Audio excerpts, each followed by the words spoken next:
Bonjour à tous et bienvenue au premier TP du chapitre 2. Ensemble, aujourd'hui, on va bâtir plusieurs exemples d'automates à état fini déterministe. Premier exemple qu'on va faire, c'est qu'on va bâtir un automate qui accepte les mots qui se terminent avec un A.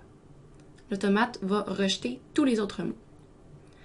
Cet automate-là, je vais le définir sur l'alphabet A et B. Première chose à faire pour définir un automate, c'est définir un état initial. Un état initial est représenté par un état qui a une flèche entrante qui part de nulle part. Pour définir mon automate, je vais utiliser la stratégie suivante. À chaque fois que je vais lire un A, je vais rentrer dans un état qui est acceptant, et à chaque fois que je vais lire un B, je vais rentrer dans un état qui est rejetant. Ainsi, si je suis dans un état acceptant, ça veut dire que j'ai terminé ma lecture avec un A, et sinon, j'ai terminé ma lecture avec un symbole qui n'était pas un A. Donc, voici comment je vais faire. Si je lis un A, je vais rentrer dans un état acceptant.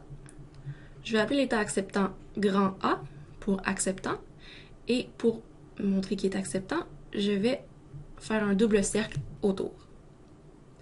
Si je lis un B, je vais entrer dans un état rejetant. Ici, j'en ai déjà un, c'est l'état initial, donc je vais le réutiliser.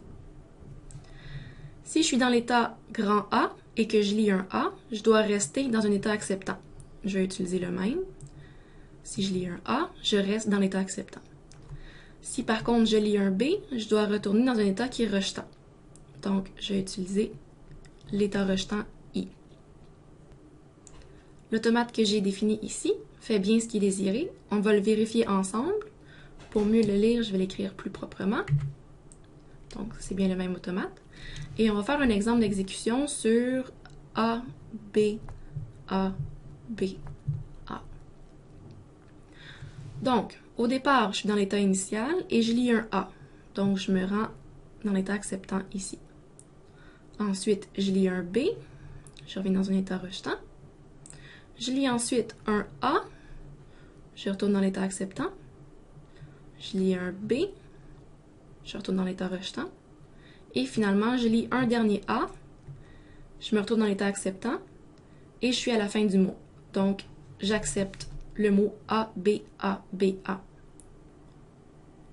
On peut représenter un automate sous sa forme de dessin, comme je viens de faire, ou vous pouvez le donner sous forme de tuple, Q, sigma, delta, Q0 et F, où Q est l'ensemble des états, donc ici, nous, l'ensemble des états, c'est A et I. Sigma est l'alphabet A et B. Delta est la fonction de transition qui est définie par le dessin. Q0 est l'état initial et F est l'ensemble des états acceptants, c'est-à-dire A. Passons maintenant à un deuxième exemple. L'exemple va être très semblable. Plutôt que d'accepter les mots qui se terminent avec un A, je vais accepter les mots qui ont nombre pair de A. La stratégie que je vais effectuer va être la suivante. Je vais avoir deux états, un état pair et un état impair. Et quand je suis dans un état, lorsque je lis un A, je vais passer à l'autre. Donc, si j'ai pair et que je lis un A, je vais passer à l'état impair. Si je suis dans impair et que je lis un A, je vais passer à l'état pair.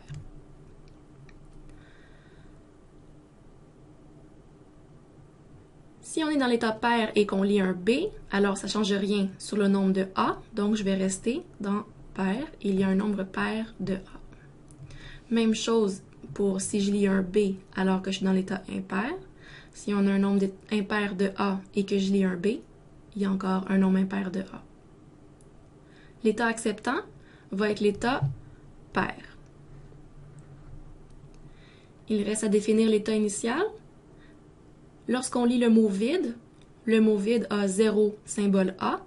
0 est un nombre pair, alors l'état initial et l'état pair. Plus proprement, l'automate est défini ainsi. Je vous invite à essayer d'exécuter l'automate sur différents mots. Vous pouvez essayer par exemple sur le mot vide, qui devrait être accepté. Vous pouvez l'essayer sur le mot B, B, B, A, qui devrait être rejeté, et ainsi de suite. On va faire un troisième exemple, toujours sur le même alphabet. On va bâtir un automate à état fini déterministe qui doit accepter le langage sigma étoile. C'est-à-dire que notre automate doit accepter tous les mots. Comme toujours, notre automate doit contenir au moins un état initial. Et comme ici, on veut accepter le mot vide, alors l'état initial est un état acceptant. Ensuite, à partir de l'état initial, on peut lire deux symboles, soit A et B, mais à chaque fois, on doit rester dans un état acceptant parce que tous les mots sont dans sigma étoile. L'automate est complété, tous les mots sont acceptés par cet automate-là.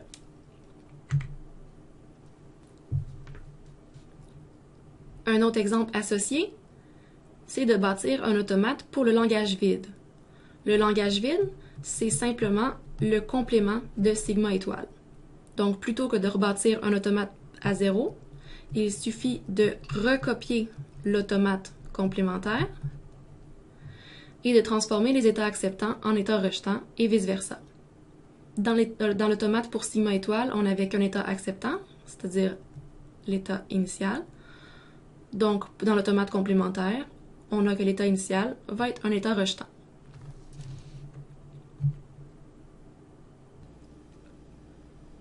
On va faire un quatrième exemple qui est un petit peu plus compliqué. On doit bâtir un automate à état fini déterministe qui accepte les mots qui contiennent le sous-mot ABBA. Première chose que je vais faire, c'est bâtir un automate très simple qui va accepter le mot ABBA. Donc voici comment je vais faire. J'ai un état initial. Ensuite, je vais lire un A, un B, un B et un A. Je peux donner n'importe quel nom significatif à mes états. Je vais les appeler grand A, grand B, grand C, grand D. Lorsqu'on lit le mot ABBA, alors on se retrouve dans l'état D et on doit l'accepter parce que ABBA contient certainement ABBA.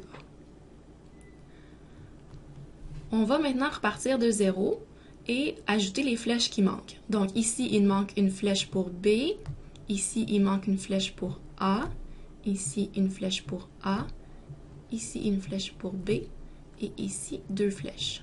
Une flèche pour A, une flèche pour B. Donc, qu'est-ce qui se passe si je suis dans l'état initial et que je lis un B? Bien, en fait, il ne se passe rien du tout. Comme on n'a pas lu un A avant, ça veut dire qu'on ne va pas lire un ABBA.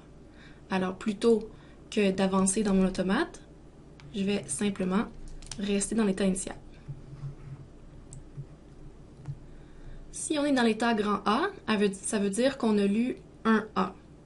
Il nous reste à lire BBA.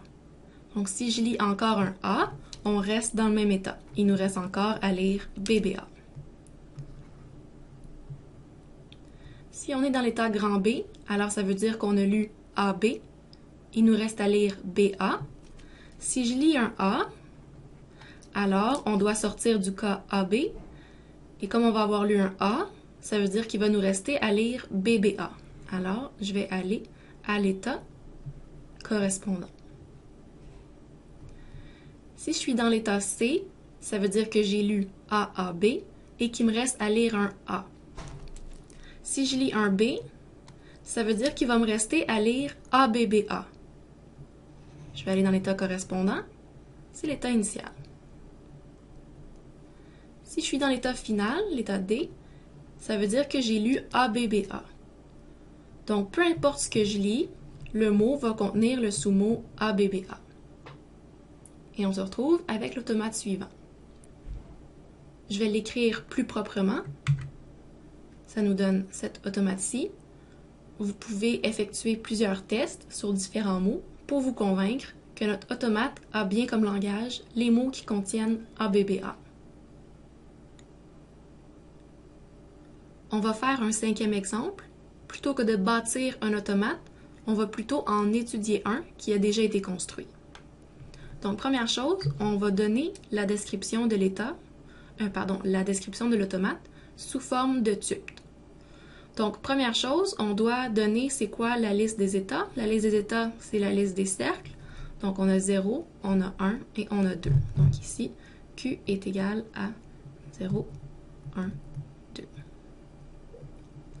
Sigma, c'est l'alphabet. Par inspection, vous pouvez voir que chacune des flèches contient des chiffres entre 0 et 9. Donc ici, sigma, ça va être 0, 1 jusqu'à 9. La fonction de transition est donnée carrément par le dessin. L'état initial, c'est quoi? C'est celui qui a une flèche entrante. Donc, l'état initial, c'est l'état 0. Et finalement, l'ensemble des états acceptants, c'est les états qui ont un double cercle. C'est l'état initial, c'est 0. Plus proprement, le tuple est défini ainsi à droite. On va faire un exemple d'exécution sur entrée 6, 8, 7, 2, 5.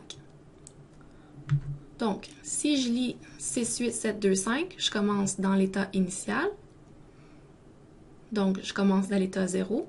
Et je lis un 6. Donc, je regarde sur mes flèches sortantes, qu'est-ce qu'il y a un 6? Il est ici. Donc, je passe au mot 8, 7, 2, 5 dans l'état 0. Donc, je suis encore dans l'état 0 et je dois lire un 8. Donc, si j'inspecte les flèches sortantes, je vois que le 8 est ici. Donc, à partir de 8, 7, 2, 5 dans l'état 0, je me retrouve dans l'état 2 avec 7, 2, 5. Si je suis dans l'état 2 et que je lis un 7, par inspection, je vois que je retourne dans l'état 0. Et donc, je me retrouve avec 2, 5 dans l'état 0. Je vais lire un 2, je me retrouve encore une fois dans l'état 2, mais il me reste qu'un 5 à lire. Si je suis dans l'état 2 et que je lis un 5, je me retrouve dans l'état 1. Il me reste le mot vide à lire, c'est fini, je termine mon exécution sur l'état 1. L'état 1 est rejetant, alors je rejette le mot. Ainsi, le mot 6, 8, 7, 2, 5 n'appartient pas au langage de l'automate. C'est pas pour rien ici que j'ai mis dans le titre multiple de 3. On va voir que l'automate, en fait, accepte les mots qui sont des multiples de 3 et rejette tous les autres. L'automate, ce qu'il fait, plus précisément, c'est qu'il fait la somme mode 3 des chiffres qui constituent le nombre. Donc, si je suis dans l'état 0, par exemple, et que je lis un 4, alors 0 plus 4 mode 3, ça me donne 4 mode 3, c'est-à-dire 3 fois 1 plus 1. Reste de la division entière, c'est 1. Je me retrouve dans l'état 1. Si je suis dans l'état 1 et que je lis un 9, alors je me retrouve dans l'état 1 plus 9 mode 3. 10 mode 3, c'est quoi? C'est 3 fois 3 plus 1. Le reste de la division entière, c'est 1. Donc, je reste dans l'état 1. Un dernier exemple pour vous convaincre. Si je suis dans l'état 2 et que je lis un 5, disons, 2 plus 5 mode 3, c'est égal à 7 mode 3. 7, c'est quoi? C'est 3 fois 2 plus 1. Reste 1. Donc, c'est bien. Lorsque je lis un 5 et je suis dans l'état 2, je reviens à l'état 1.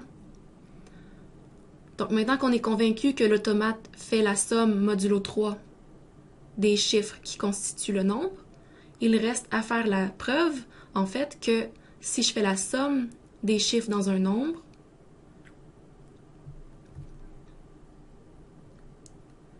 maintenant qu'on est convaincu que l'automate fait simplement la somme mode 3 de la description décimale du nombre, il reste à faire la preuve suivante.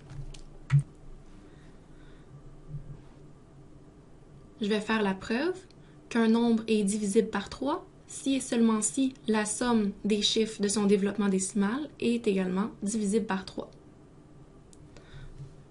Donc, je vais définir pour un entier n le développement décimal suivant. C'est-à-dire, n va être égal à d0 plus 10 exposant 1 d1 plus ainsi de suite 10 exposant i di. Par exemple, pour le nombre n est égal à 55. J'ai 5 ici qui est égal à D0 et le deuxième 5 ici qui est égal à D1. Si je fais modulo 3 à gauche et à droite, je conserve l'égalité. Donc n mod 3 est congru à D0 plus 10 D1, ainsi de suite, jusqu'à 10 à la i DI. Tout ça, mod 3. Un petit peu d'arithmétique modulaire, je peux distribuer le modulo. Donc j'ai D0 mod 3 plus 10 mod 3 fois D1 mod 3, ainsi de suite, jusqu'à 10 exposant i mod 3 fois DI mod 3. On observe ici qu'on a toujours 10 mod 3 avec des puissances.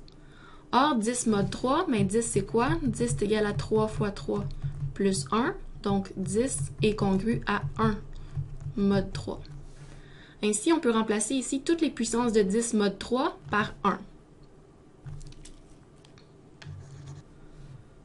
De façon plus concise, qu'est-ce que ça me donne? Ça donne la somme de J va de 0 jusqu'à I de DJ mod 3. C'est bien ce qu'il fallait démontrer. Si n est divisible par 3, alors la somme des chiffres de son développement décimal est également divisible par 3.